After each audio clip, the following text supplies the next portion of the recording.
Salam budaya untuk kita semua, rahayu, rahayu, rahayu. Jadi untuk cerita kali ini, walaupun sebenarnya ceritanya sudah lama di tahun 70-an, tapi dampaknya dirasakan oleh masyarakat tersebut sampai sekarang. Jadi saya mendapatkan cerita ini dari beberapa narasumber ya, tidak hanya satu orang, jadi beberapa orang. Jadi sebelumnya saya melanjutkan cerita ini, mohon maaf saya tidak bisa menyebutkan di mana desa tersebut ya. Ceritanya di tahun 70-an di sebuah pedesaan terpencil di sebuah pinggiran gunung di Pulau Jawa itu ada sebuah perkampungan satu desa tersebut ya. Jadi waktu itu katanya menurut narasumber di penduduk di situ itu masih menganut kepercayaan Jawa ya. Saya tidak tanya lebih lanjut tentang aliran kepercayaan Jawa apa, yang pasti dia warga tersebut menganut kepercayaan Jawa dulu ya. Jadi di kampung tersebut, di bawah lereng gunung tersebut itu terkenal dengan kemakmuran warganya atau hidup rukun warganya atau gemah rimpah loh jinawi. Apapun yang ditanam di situ pasti akan tumbuh seperti itu. Jadi lokasinya itu sudah sangat subur banget ya. Untuk pangan itu warga di situ di tahun 70-an itu tidak kekurangan ya, karena di situ tanahnya subur dan juga sumber air yang cukup ya untuk kebutuhan warga di situ. Menurut narasumber bercerita kepada saya bahwa warga di kampung tersebut itu penganut kepercayaan Jawa. Jadi kalau kepercayaan Jawa itu akan seperti tidak jauh-jauh yang namanya dari sesajen seperti itu ya. Jadi contohnya itu seperti nyadran dan lain-lainnya seperti itu, atau di tempat-tempat punden desa itu selalu dikasih sesajen-sesajen di bulan-bulan tertentu ya pada waktu itu di tahun 70-an. Dan juga di situ untuk kebutuhan mandi dan juga kebutuhan air untuk ladang dan sawah di kampung tersebut, di situ ada sebuah sendang kecil ya, sendang kecil tapi sumber airnya sangat deras ya. Jadi sendangnya itu sebuah sendang itu seperti sumur tapi yang besar itu, di situ yang dipakai oleh masyarakat tersebut untuk mandi dan juga untuk pengairan untuk bertani di situ ya. Jadi pada waktu itu masyarakat tersebut masih suka menaruh sesajen atau sesaji di tempat sumber air tersebut. Jadi tujuannya, ceritanya tujuannya pada waktu itu atau masyarakat di kampung tersebut itu tujuannya mengasih sesajen dan lain-lainnya, tujuannya untuk mengucapkan berterima kasih kepada alam karena sudah diberi keberkahan ya. Jadi seperti itu tujuannya.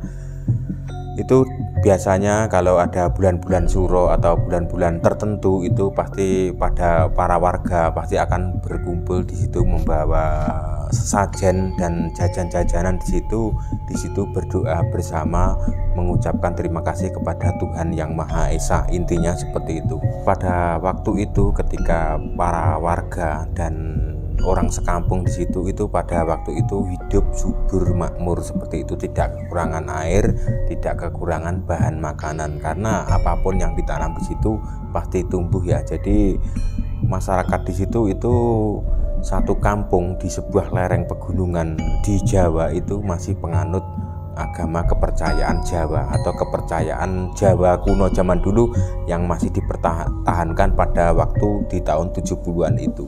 Akhirnya ganti tahun bertambah tahun ya, dengan berjalannya waktu, berjalannya usia bumi, berjalannya usia umat manusia yang ada di bumi, dan juga berjalannya perbedaan alam, tumbuhnya alam dengan beraneka ragam seperti itu. Akhirnya di tahun 80-an atau di tahun 79 ya, di salah satu warga tersebut ada yang menikah dengan orang yang di luar desa tersebut, intinya di luar kota lah intinya, terus tinggal di kampung tersebut dengan membawa ajaran baru ya, seperti itu, dengan membawa ajaran baru.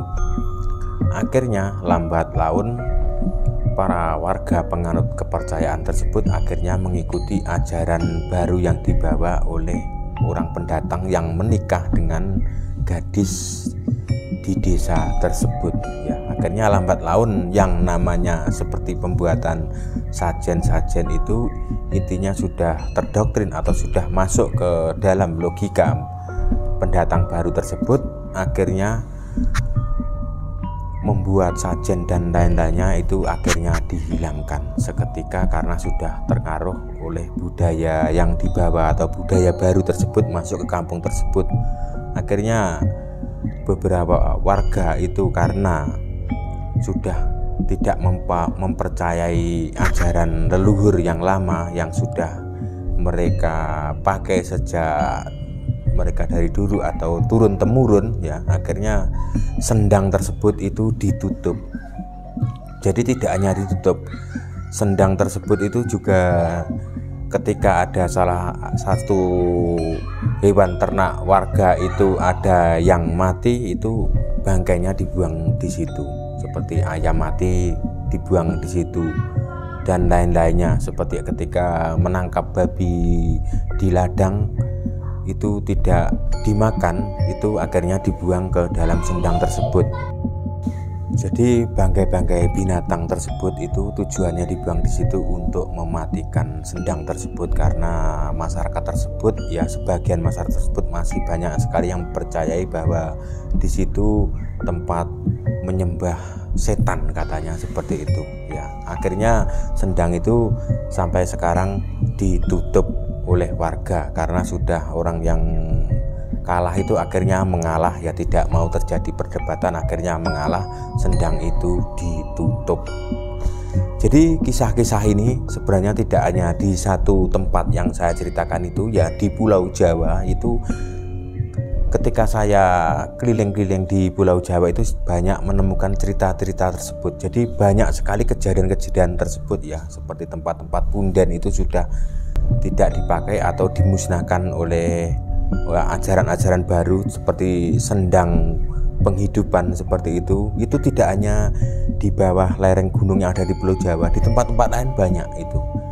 Jadi mohon maaf ya jika cerita saya ini menyinggung perasaan jenengan sedoyo, saya mohon maaf. Jadi saya ini tidak bermaksud untuk membuat kontroversi atau sebuah perdebatan atau membuat kegaduhan, tidak. Saya cuma menceritakan kisah-kisah yang lama ya. Jadi seperti itu. Jadi kita itu sebagai generasi muda atau orang baru juga berhak mengetahui sejarah apa yang ada di zaman dahulu. Jadi kejadian-kejadian ini tidak hanya di satu tempat. Jadi hasil penelusuran saya seperti sendang yang dimatikan itu tidak hanya di satu tempat, banyak sekali ya. Saya akan melanjutkan cerita tadi ya. Jadi akhirnya sendang itu ditutup karena sudah dilempari bangkai-bangkai binatang. Sampai sekarang warga itu sudah mempercayai, tidak mau memakai karena sudah dianggap kotor ya, intinya seperti itu ya. Jadi akhirnya sendang tersebut itu ditutup total ya, sudah tidak bisa dipakai ya. Ini benar-benar kisah nyata, dan kejadian ini mungkin terjadi di tempat teman-teman semua atau di luar Jawa dan lain-lainnya, pasti banyak kejadian-kejadian seperti ini. Dan akhirnya setelah ditutup, seharusnya itu padahal di situ sumber besar, seharusnya menurut narasumber sampai heran sampai sekarang ya. Sampai sekarang itu sampai heran, seharusnya sumber tersebut walaupun ditutup akan tetap keluar, tapi setelah dilempar-lempari bangkai tersebut, lambat laun sumber itu sudah menghilang. Sampai sekarang sudah tidak ada jejaknya sama sekali. Jadi di situ itu di sebuah pertengahan kampung desa tersebut itu sudah menjadi tanah biasa, tidak ada sumbernya, tidak ada tanda-tanda ada sumber yang akan keluar di situ ya. Nah, ceritanya selanjutnya berganti di tahun 90-an. Jadi di tahun 90-an itu warga tersebut di situ sudah mengalami kekeringan ya, mengalami kekeringan.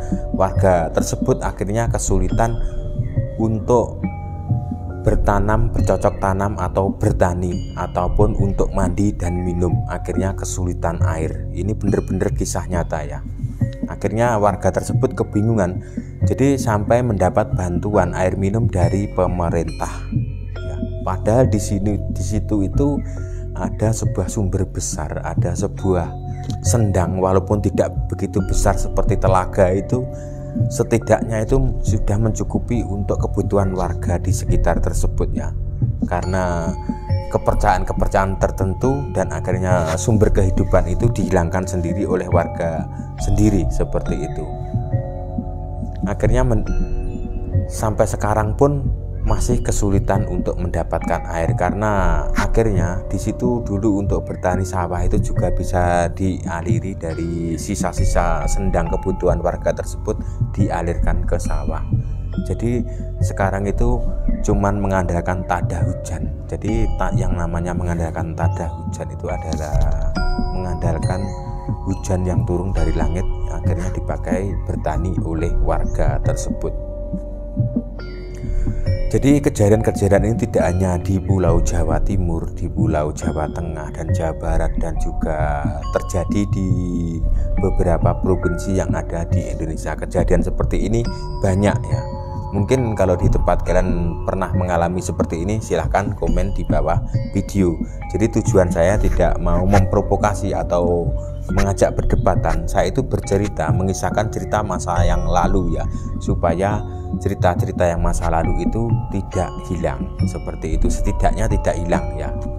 Selanjutnya di tahun 2000, di tahun 2000 bener-bener masyarakat tersebut mengalami dampak yang luar biasa ya, mengalami dampak yang luar biasa.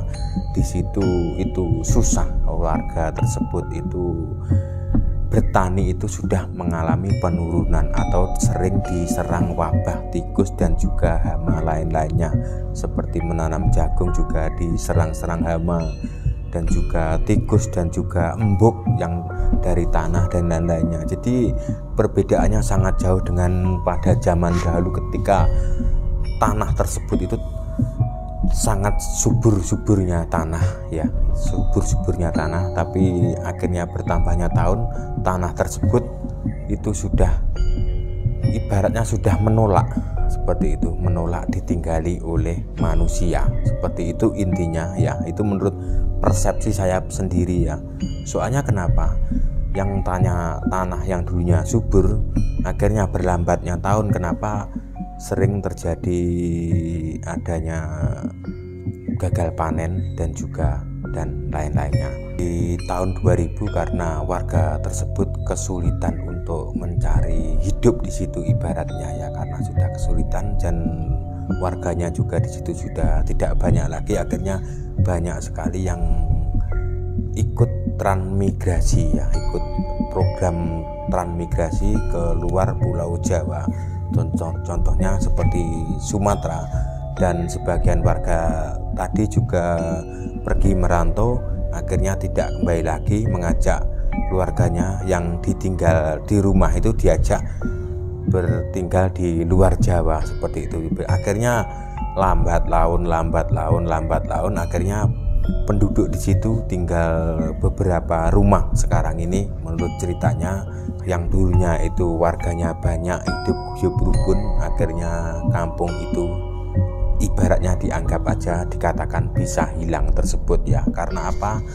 Karena kita itu ya sebagai orang Jawa, kita punya tradisi Jawa, kita punya tradisi yang adiluhung ya, seperti itu. Kalau kita melupakan leluhur-leluhur kita dan lain-lainnya, jadi ibaratnya wong nandur bakal nunduh.